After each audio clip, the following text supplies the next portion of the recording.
Now we're going to look at a couple more techniques that are useful for proving trig identities. These aren't usually the ones I go to first, but they can simplify a problem dramatically. So in addition to the techniques I showed in the last video, now I'm going to highlight two in particular, one being to look for difference of squares opportunities. Sometimes you'll have an a plus b on one side of the formula or the other, and you'll want to multiply by that missing piece a minus b. And then that would create a difference of squares. And this technique also usually works in tandem with the Pythagorean identities. Usually once you create an a squared minus a b squared, it's also a Pythagorean identity, so then you can substitute something from the formulas I've given earlier. Another technique to keep an eye out for are the reciprocal functions. So if you have a bunch of tangents on one side of the formula, then on the other side you see a bunch of things in terms of cotangent, you may want to try multiplying by that reciprocal function, the one that you see in the answer. And sometimes when you multiply that through all the way, it cancels a lot of the other expressions out, because when you multiply a number by its reciprocal, it ends up equaling 1. So that's why sometimes things cancel nicely with that. But in general, always be mindful of what your target expression is. Keep looking at what's on the right-hand side of the equal symbol and think about what will get you there fastest and easiest. So here we're going to work with sine of x over 1 minus cosine of x. And notice that in the answer, we have a 1 plus cosine of x. This is what I was referring to with having an a minus b term and seeing on the other side of the equation that there's an a plus b. Those two parts together create a difference of squares. So on this problem, I'm going to take that a plus b part and multiply it on the top and the bottom.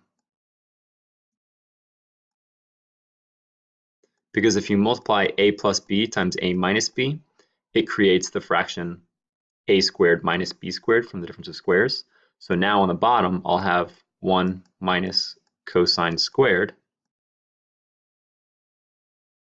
But don't forget to multiply the top. So now on top, I have 1 plus cosine times sine. Sometimes you'll want to distribute that out. Sometimes you won't.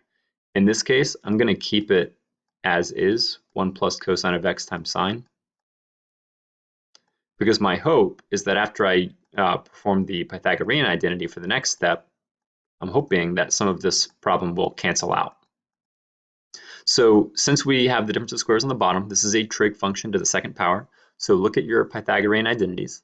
And 1 minus cosine squared is one of the ones on there. It's actually equal to sine squared, which is perfect because we also have a sine on the top of the fraction.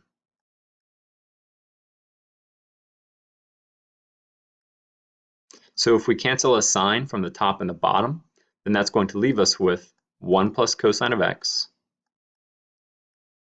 all over sine of x. And that was what we wanted for our final answer. So we finished. So again, the important thing that I did here, it's something that you would not normally think of on your own, but by noticing we had a minus b and that our answer had the a plus b part, the other part of the difference of squares, it was useful to know that multiplying that on top and bottom would help set up some Pythagorean identities and substitutions, which canceled everything else out that we didn't need. Now let's look at an example where the reciprocal function can come in handy. Now this, it is important to note that even though I have an a plus b and an a minus b, the difference of squares could have come in handy here. But what I was actually talking about was looking at things on the left-hand side and comparing them to what you have on the right-hand side. So I know that cosecant and sine are reciprocal functions of each other. So what's nice is that we could try multiplying everything on the other side of the equation by sine of x over sine of x, since cosecant and sine are reciprocals. And again, be sure that you actually distribute the sine through both terms. So sine times cosecant, the nice thing about multiplying a number by its reciprocal is that that will always equal 1. So then I have sine of x times cosecant is 1, and sine of x times negative 1 is negative sine of x. And in the bottom, we have that same number times its reciprocal, so that equals 1. And sine of x times positive 1 is plus sine of x. That was actually the only step we had to do, multiply numerator and denominator by sine of x. Again, make sure you do it on top and bottom, because what's happening here is we're multiplying by a number divided by itself. and a number divided by itself equals 1. So multiplying the fraction on the left by 1 did not change its value. That's why this still proved that the left side is equal to the right side. And this is, again, a case where some of the other strategies might have been useful. I also might have taken the cosecants and replaced them with 1 over signs.